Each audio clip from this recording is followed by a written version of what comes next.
Deborah, Yes. welcome to the podcast. Delighted to have you, and I think it's very timely because within 24 hours your book will be available to the general public. I think it's one of the most anticipated business bestsellers, certainly this year. So I'm excited to have you. Um, the central theme in the book that Josh Drean and you have written is that traditional employment models are becoming outdated due to the evolving needs and expectations of the modern workforce, facilitated by disruptive technologies. This will lead to the end of companies as we know it, and a birth of work without walls. Could you perhaps share with us what you mean by the modern workforce? Who are they? What are their needs and expectations? And why do they have these specific needs and expectations? Well, a lot of this, Dirk, really came out of the fact that we had these technologies evolving for quite some time. I think people feel like AI has just had its birth recently. It dates Yeah. back to the 50s. We needed the technology to be able to catch up, to be able to deploy AI in a way that it would be effective for individual use and corporate use overall. And then on top of that, we had this new blockchain, relatively new blockchain technology evolving that fostered a whole new amount of apps and digital assets that became very, very attractive to people working more towards a Web3 component, the decentralized web. We didn't want to be controlled by big companies like Google and Meta and the Web 2.0 environment. And all of this was coming together simultaneously. But what we talk about in the book, because I do get asked often, what do you mean by employment is dead? Certainly, traditional employment will exist for the time being, but slowly, executives are going to recognize that one employee can start doing the job of two, and then three, and then four. And so, what does that mean for the rest of us if we're not that remaining one employee? We have to start to think about more as this bifurcated work track that's evolving through decentralized work. And I think Uber is a great example that sort of started this process where I didn't have to work for a company. I could work when I want to. Hmm. Um, and slowly but surely, other platforms evolved. Upwork is a great example. Rover for dog sitting is a great example. All these other platforms started popping up that were really offering people a lively, sustainable income. And so we are now into this era of portfolio careers where Hmm. we can cobble together a lot of different things. Yeah. Maybe we only spend 10 to 20% of the time on something we were educated in, and 80% of the time we're generating or making money based on the passions and interests we have. So it's an incredibly exciting time. And I think the one thing that was proven to us over and over by COVID when we were forced to change and do remote work is that we can make anything work as long as we realize we're committed to a very alternative style that is quite different from the way we worked in the past. Yeah. And if you look at the disruptive technologies that will facilitate this change, in addition to AI, the book foresees a very important role for blockchain, almost as a kind of liberating element which could move us to a culture of measuring results instead of a culture that measures the amount of time at which we are physically present. Could you perhaps illustrate why specifically blockchain and what kind of blockchain applications will play an important part in the move to new employment models? Yeah, that's such a great question. We are already seeing adoption of Web3 technologies from Generation Z. And so, what's so interesting about this transformation is we have all these disruptive technologies happening, Yeah. right? But we have a whole generation who's already adopted them. So Gen Z, who's been playing around on platforms like Roblox and being able to create games and making an incredible living. We like to highlight Anne Shoemaker quite a bit. She was 15 and generated $500,000 in her game design on Roblox. This notion of decentralized work means that I'm no longer working for one company. There are platforms out there that I can be a part of to look for projects that I'm passionate about. It is those DAOs, these decentralized autonomous organizations that help the decision-making process, which means oftentimes managers go around away in this scenario. And then it's smart contracts that validates and solidifies that relationship between, the person offering the work and the person doing the work. And so we really have to get into this new framework of thinking less about employment and thinking more about employability. And for a lot of people, that's going to be very difficult because it is going to force yourself to be an entrepreneur. Um, Despite the way many of us were schooled, where we had to kind of color within the lines and being Yeah, told what to do, yeah, this is a very, very different mindset that is going to be required moving forward. yeah. And let's say the book argues indeed that companies that embrace these technologies and the ways people want to work will unleash unprecedented levels of productivity and innovation. And I think you already started to do that in the previous question, but could you perhaps share some examples of early movers, that companies that are already embracing this combination of technologies and ways of working? Yeah, for sure. Despite being known for their GPUs, NVIDIA has really pushed out from an industrial and an enterprise level digital twinning, which is Hmm. basically the metaverse. And it really is, digital twinning where you have the virtual and the reality side by side, operating in real time, responding to real needs in real time, really fosters everything from the innovation process all the way to manufacturing and commercialization, including supply chain in there. Lowe's is another example of the home improvement store who side by side, let's say there's a hurricane here in New Orleans, there's a big, massive snowstorm somewhere else, it can really quickly be able to supply the warehouse and arrange kind of where things need to sit in the store and know exactly what's going on from a data-driven AI, hyper-connected offering in that regard. And there's so many countless examples where it used to take enormous amounts of money. Ericsson out of Sweden is a great example, just to figure out problem solving and be able to do it digitally before you're actually doing it in real time. And so there's a lot of just interesting case studies happening where this is all coming together. Yeah, because I think it's so interesting because the word gig economy is around for years, and when I read interviews with you, etc., you also mentioned, let's say, the importance of the gig economy and in the future. And I was a little bit cynical, and I was cynical. I was a little bit, I don't know. So anyway, I read up on the gig economy, and I was incredibly impressed because data from the World Bank, staffing industry, and also various consulting firms suggest that the move from a traditional to a gig economy is definitely happening. So it's already estimated that up to 12% of the workforce, more than 435 million people are actually working in the gig industry. The size is larger than an unimaginable 3.8 trillion worldwide, and in the US, 1.2 trillion alone. But what are your thoughts on the development of the gig economy in our society? Because do you think that it will become a utopia, or do you think it will become a dystopia? And what I mean is, will it not on the one hand enable freedom for people with, highly sought after skills to determine where, when, and how they work, the digital nomads?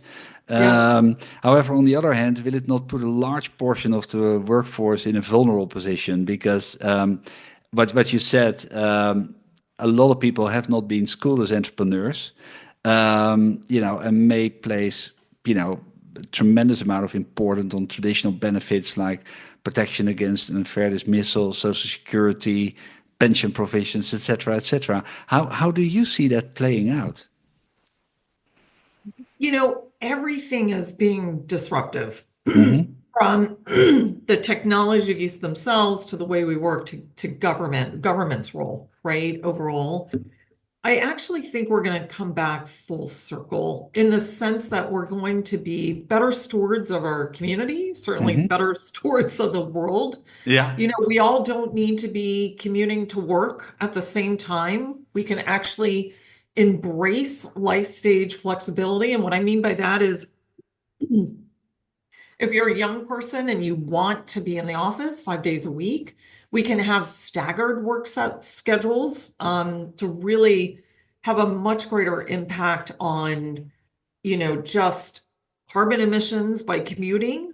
But the flip side is if you're a first-time parent and you only want to work 2 days a week, we're also going to be able to do that as well because AI is going to be able to augment many aspects of just routine tasks, prioritizing for us, but also doing a lot of the creativity is going to come along as well. AI is quite creative at this point too.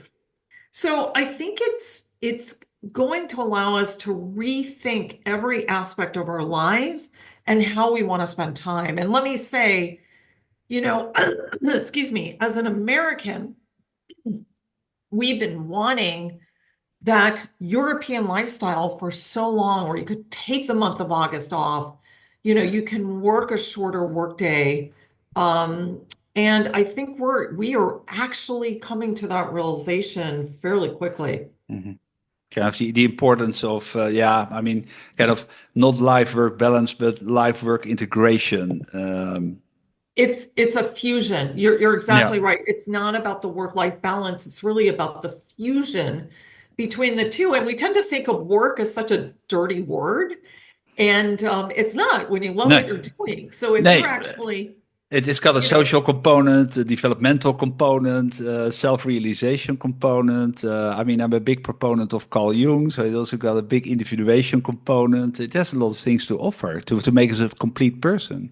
absolutely, absolutely. Yeah. And what if you didn't know what you wanted to do and you got a college degree based on what your mom or your grandfather did, and then you come to the realization you don't enjoy what you're doing. You really wanted to grow and experiment with a new type of vegetable, Yeah. and you grow these vegetables and you improve the soil and you sell them to high-end restaurants. I mean, there's all sorts of scenarios that allow people to really figure out what it is about them that makes them tick and how they want to spend their lifetimes and the reality that they can actually do this. I think back to like when I was in my early 20s and the way that I had to take on side hustles because I worked on Capitol Hill. I barely earned enough to survive. And so I had to do that side hustle, take on these part-time jobs. And it was just miserable. I had to do a lot of data entry on Friday nights.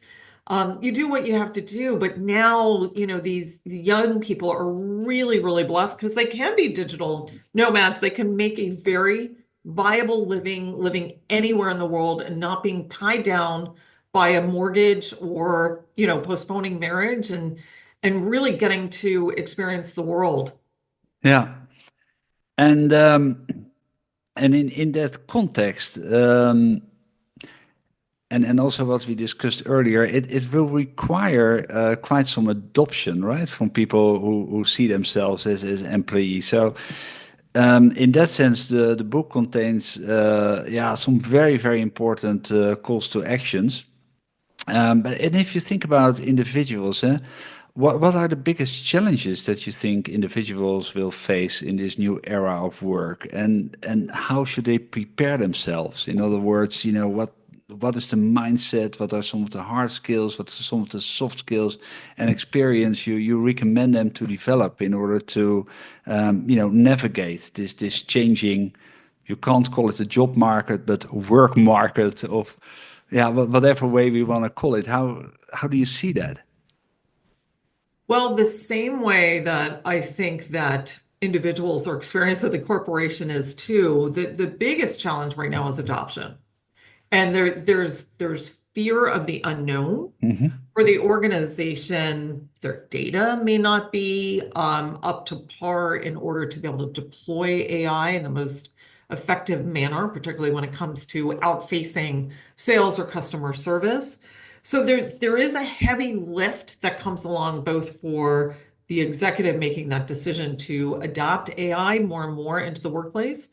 For the individual, it's like any new technology or experience. I remember, I resisted this thing for a really long time.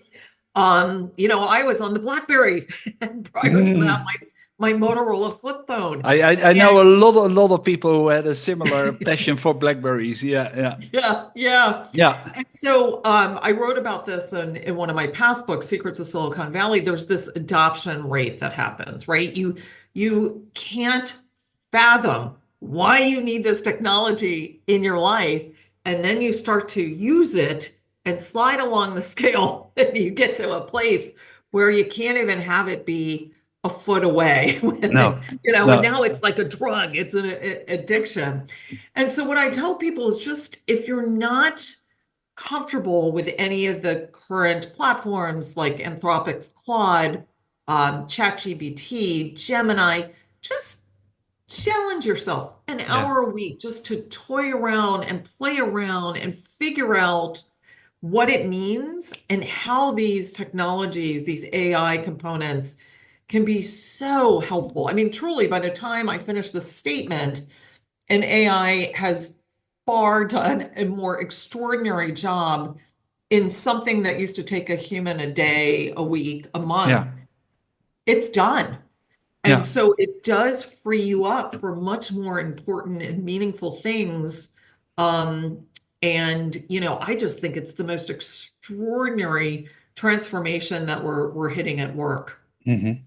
And if you look, like let's say the formal institutions that we have, in terms of schools, universities, etc., how do you think they should, let's say, steer or develop curricula in order to help, individuals cope with this new work? Do you think their curricula need to change? Should they include different things? Should they apply different philosophies? Yes. Very, And then the very next much question, so. of course, is then how? Yeah, That is one of the most controversial components that we make in the book. It really is skills over college degrees right now. And I yeah, recognize young people go to college far beyond the academic component. There are those benefits of, the SEL, social and emotional learning and development. And so I support that aspect, although there's other ways of getting those skills as well, and experiences. But that is going to be the greatest transformation is not just, higher education, but also the K through 12 understanding of how we have to massively shift in the same way that schools for young people adopted calculators, where they just couldn't imagine having a calculator in a math class at one point. It is this evolution. And on the one hand, the technology is getting smarter, and maybe in the process, it's making us a little dumber. But it certainly is going to force us to think more critically and more authentically about who we are and what we want to do and how we apply, the uniqueness about who we are to our daily lives. yeah. I think so. There is in that sense the authenticity is I think a key point, and perhaps one of the remaining last posts we have as humanity in terms of the tech wave that is basically going to embrace or engulf us, whatever way you want to look at it. Um, how do you think that traditional Fortune 500 organizations should reinvent themselves? I think if you look at companies like we discussed, NVIDIA, of any of the tech giants, I think they're more or less used to working models with large group of contractors that basically deliver or contribute discrete components. But if you think like big established companies like, let's say for instance oil and gas companies, hospitals, large healthcare organizations, how should they prepare themselves? Because part of their business model is on long-term relationships with key staff that is being there, cradle to grave. How should they adapt to operate in the new world? Yeah, and that's where we say, certainly AI is being brought in intensely into the healthcare space. That's one of the greatest promises overall. There's always going to be those industries that will have a certain client, or customer interface Yeah. relationship. And so, they will still understand that there's going to be a lot of cost cutting through, diminishing headcount for sure. But, even where I live locally, I've noticed with, our energy company here, PG&E, Pacific electric, there is this human element of commercials that they're starting to put out. And I think it's very, very smart because I'm sitting in Silicon Valley in California, where fires are the new Yeah. reality Yeah. every year. And so they're starting to address with their customers and then taping these conversations they're having with their customers and putting them on air. Here's what we're doing. We are 90% safer now. We've got these sensors that detect fire. We're able to shut things off automatically. And so what we're seeing much more so is the human element come back to the workplace. And I know that's not reflected with forced return to office. I have my own theories on why those things are happening.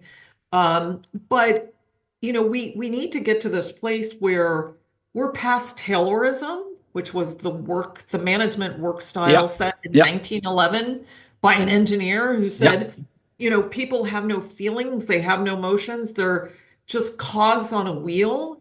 Now we've got to figure out the human value in the workplace. And if we do that, I think we're going to have a much better world overall. Yeah. And if you look at HR organizations and HR leaders, what should be on top of their agenda in order to help their executive committees and help their boards to make this transition? So I actually think HR leaders are going to be one of the most important elements of this transformation. In the last chapter of our book, we talk about the work three transformation. So clearly there's a whole tech component, right, that needs to be integrated into the tech stack and testing and learning and development.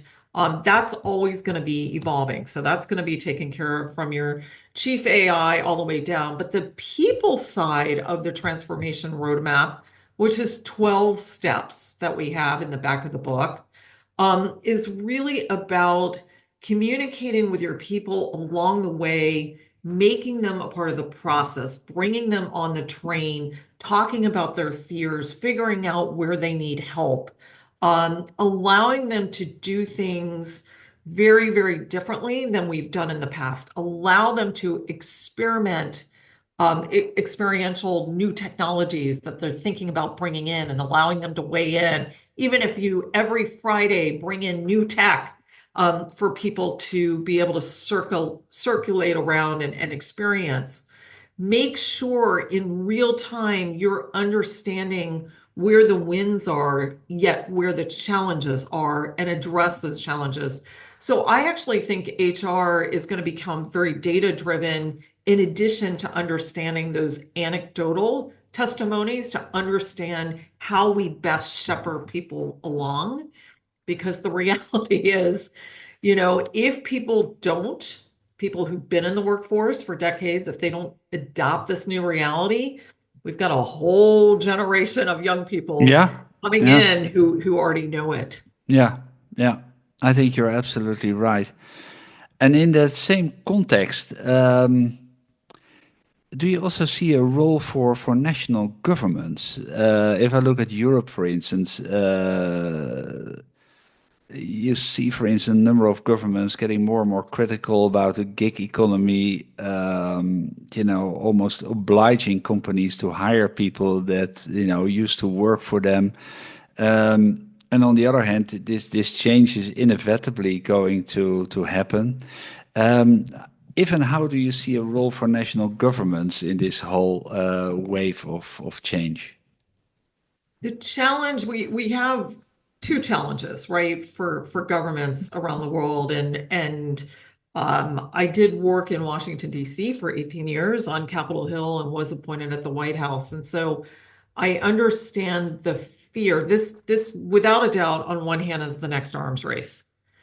So if we see what just happened, with the release of AI coming out of China and using open source technology, there's a real fear there, what that means for business models overall and who gets to that arms race first. So you have that component.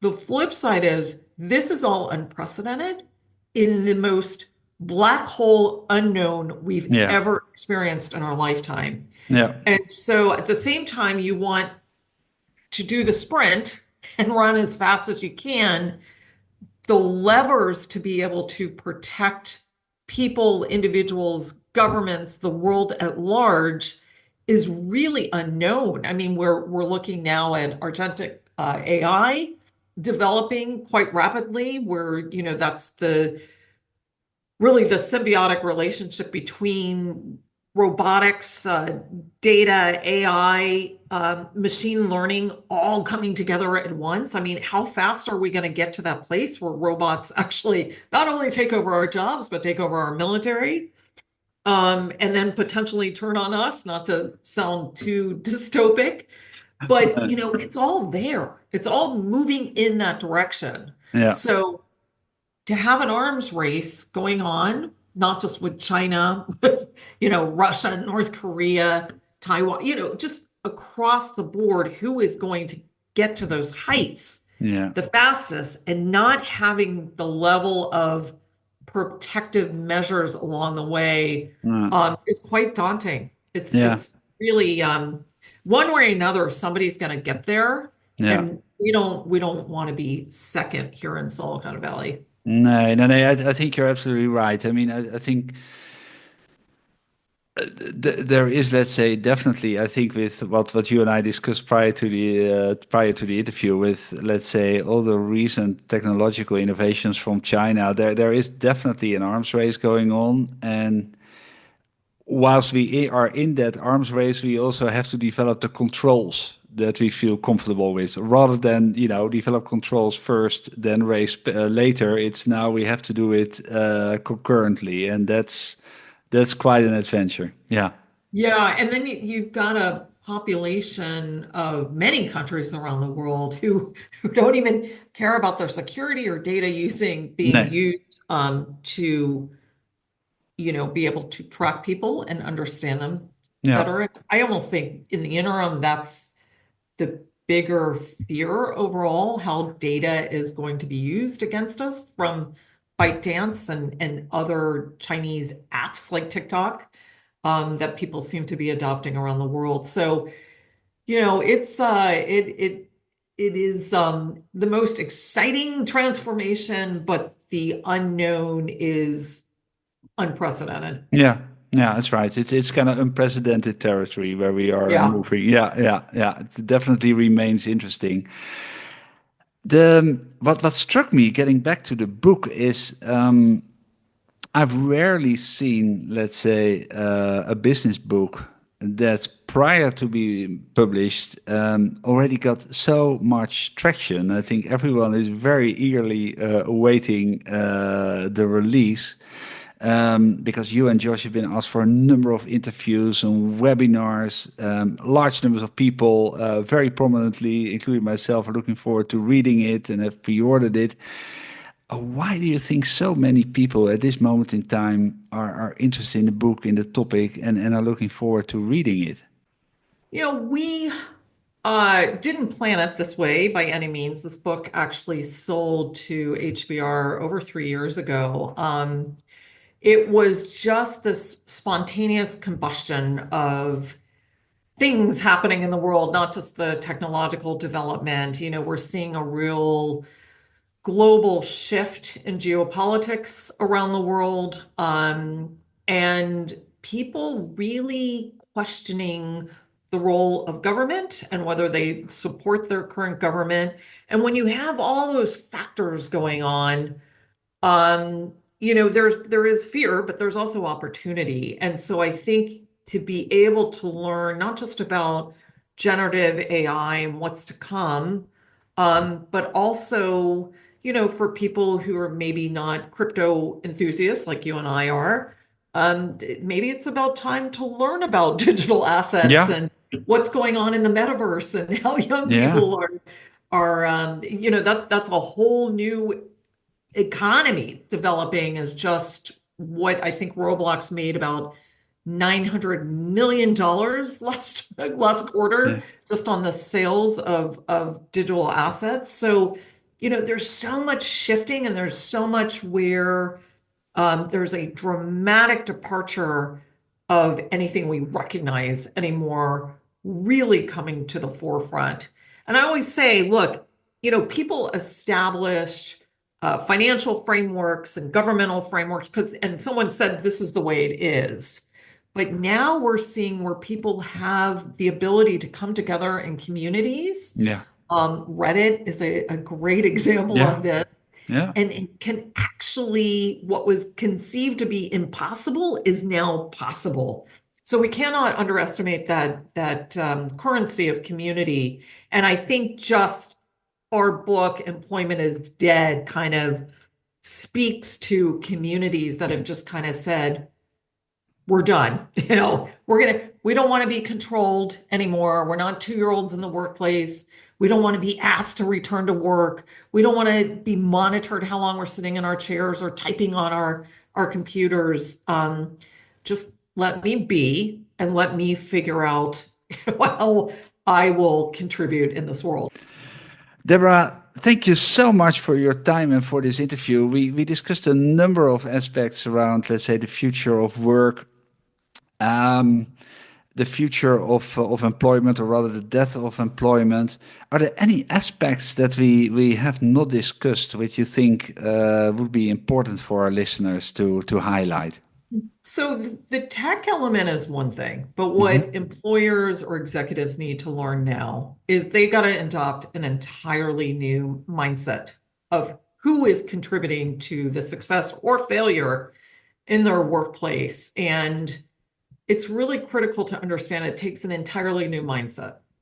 This is not about employer-employee anymore. This is about a partnership. This Yeah, is about a collaboration. This is about transparency. So we do talk about the 10 operating principles in this new space.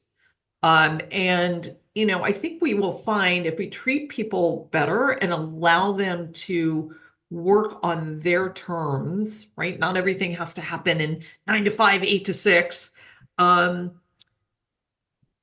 that people will give more, and you will have more loyal people in the process, even though they may simultaneously be taking on a side hustle too.